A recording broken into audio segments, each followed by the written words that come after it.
What can be considered the sole purpose for the purpose of the soul? Shalom, everyone. My name is Nakaraya. Today we're going to be discussing what is the soul. And it's going to be, as usual, relatively short. I have a few talking points. I believe that the soul is the answer to the following questions, which is, who are you?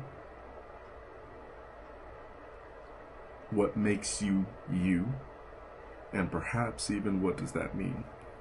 So I saw this snippet of a film a while back where this series of questions was being asked, to which, the person would give his name, right? So someone said, well, my name is Nakaraya. It's like, okay, so you are Nakaraya. What is a Nakaraya? Oh, well, I'm a human. So you're human. Your whole state of being is characterized by being a human. Has a sort of nihilism attached to that as a connotation. And then it's like, well, I'm my mind, or I'm my brain. So it's like, okay, so the fiber of your being is this thing that sits inside of your skull.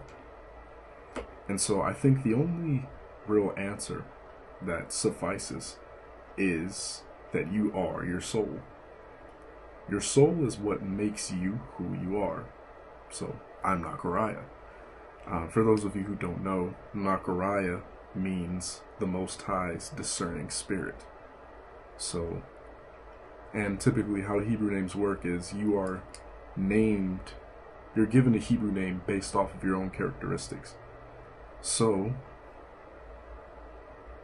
Nakaraya is essentially the closest thing I get to putting a label on my soul, which is why names are so important, and why the Bible really doubles down on the importance of reputation, and that your reputation should display wisdom. It's always super good to be known for wisdom. So, what is your soul? And perhaps we're going to talk a little bit today on how to have a desirable soul and what to do with it, and why it's so important to understand that your soul exists and what you should do to shape the pathway of it. So, first thing we need to understand is this war. There's a constant war that's consistently going on between the spirit and the flesh. So, I like to think of it as a tug of war, essentially. In the middle you have your soul. On this side you have your flesh. On this side you have the spirit, right? And so the flesh is always trying to make your soul gravitate towards doing things that are displeasing to the Most High, and vice versa for the spirit. And that's really, really important to understand. There's a lot of nuances too, like there are, sometimes foul spirits that could try to sway you as well, but just for the sake of simplicity, we'll just focus on spirit and flesh. That's really important to understand because there's a lot of people who conflate spirit with soul.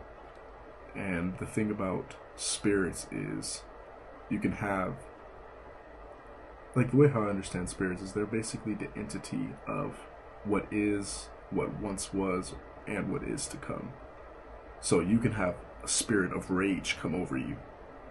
You can have a spirit of wisdom come over you.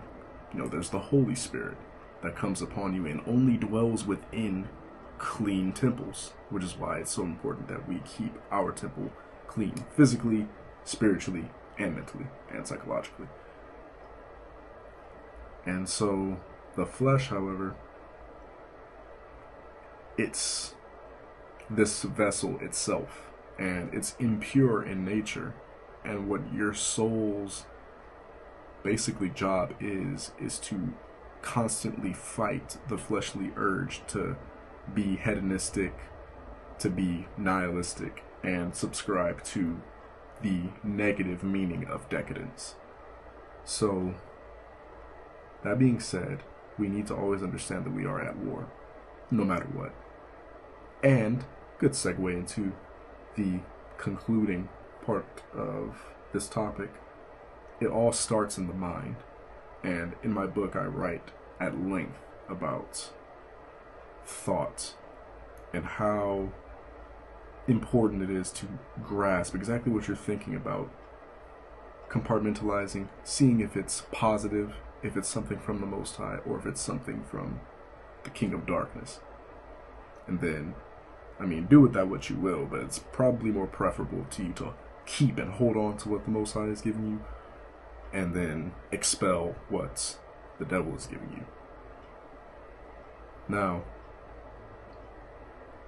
this right here, what we're going to talk about now is the hierarchical structure of action that leads to the description of your soul. So, we have the character sow and reap process. So, in life, you sow a thought. As we said earlier, everything starts with thought. So you sow a thought and you reap an action. You sow an action and you reap a habit. If you constantly do said action, it turns habitual, right? And this is where it gets really important.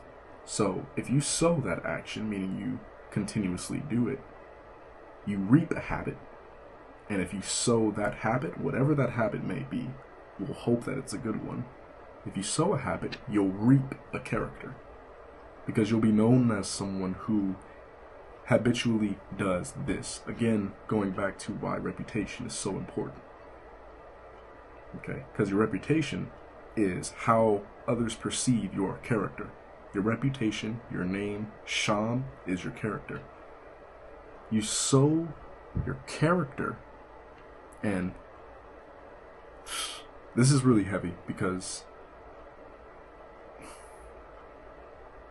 you really want this destiny to be in alignment with what the Most High wills for you. So, you sow a character, and you reap a destiny. So what is that destiny? And we could really chew on this for a while, but what are you intended to do here? Now, a lot of my Israelite brothers and sisters already know Ecclesiastes last chapter states that, let us hear the conclusion of the whole matter. Basically, let us hear the meaning of life. We are to fear the Most High and keep His commandments.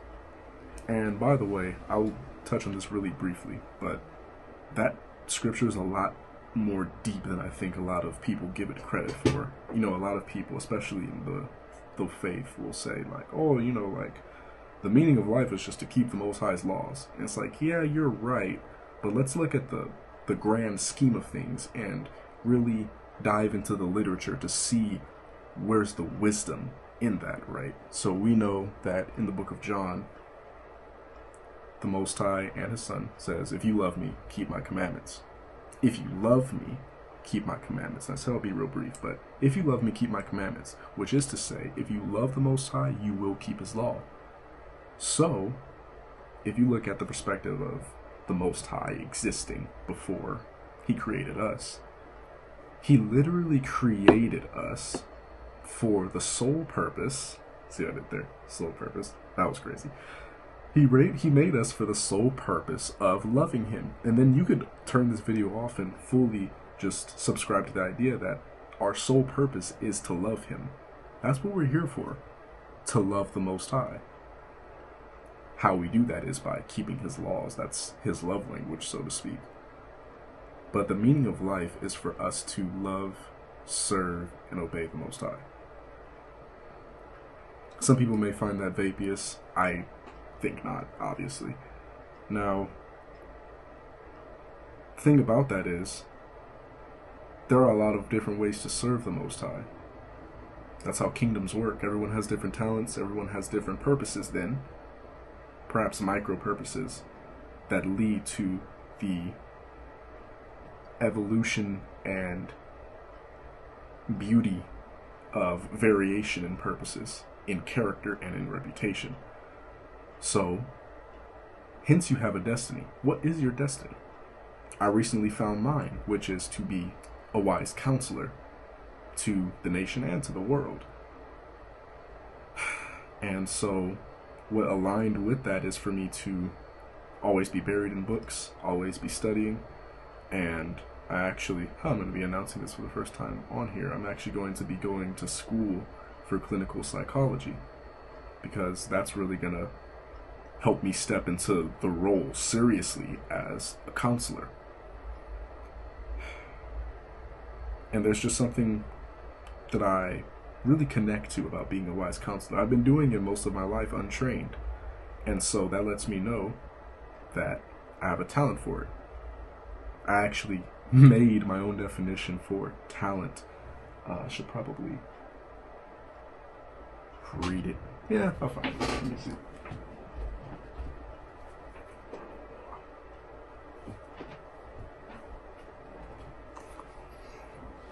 You know, I think I touched on this when I made my very first video, which was Welcome to the Fox Den. I think I recall saying something along the lines of, you know, I don't know what this channel's gonna be about, but I would assume that I'll find out later. And I was also like preaching to the people like, look, if you have a talent or something that you're good at, use that, because it's likely a gift from the Most High. I think I said something to that degree. But this is how I define talent. It is the raw or inherent efficacy in a particular skill set with little to no previous training or experience.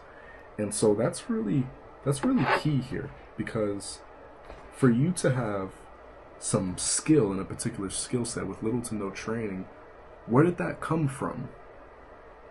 Maybe it came from a spirit that the Most High put on you. And now your soul just needs to lean a little more towards that spirit, so that way you can have some competence in it. Train. Because what did Christ say about the talents? This is a bar, obviously. But what did Christ say about the talents? Like, you gotta do something with them. You can't just have them sit like laying around. You didn't do anything. You didn't have faith. You didn't put faith into the evidence that the Most High put faith in you. He gave you that talent for a reason. And he knew that you could make something out of it, but you didn't do it because of whatever the reason. I think talent is very important in the spiritual realm for that reason alone. So, talent. Okay. But that is to shape your destiny. And the reason why I stopped here is because I actually added, this isn't my own philosophical reasoning. I subscribe to it, of course. But the latter statement that I'm going to make, I added to it. So, you sow a destiny and you reap an eternal judgment. Now, that's pretty heavy. Because like I said, the Most High, there are some gray areas in the spectrum of physicality and spirituality. But for the most part, the Most High is a very straight up God. It's either my will or against my will. You either love me or you don't. You either keep my law or you don't. Right? So, and I don't really see a difference in here. I think this aligns with the biblical corpus, as Jordan Peterson would say. So, you would look at your destiny and see if it's in alignment with the Most High's will. And if so, all praises, you're good. But if it's not, then you have to question, like, what type of destiny are you fulfilling? If it's not for the Most High, then it's probably for X. So, this is when you have a lot of people who like to very wittingly make a career or a destiny out of the servitude of the Most High, which is good. And I'm not saying that your destiny has to be specifically tailored toward the service of the Most High as far as financial gain is concerned, but I am saying that you should at least occasionally sharpen that talent to show your appreciation. Because, you know, there's this book me and my wife were reading called The 5 Love Languages, and I believe truly that the Most High's love language, so to speak, to really humanize him, which is impossible, is acts of service. The Most High responds to love that is action based, because he knows your heart. And so it's like, what is your heart going to do with all these thoughts?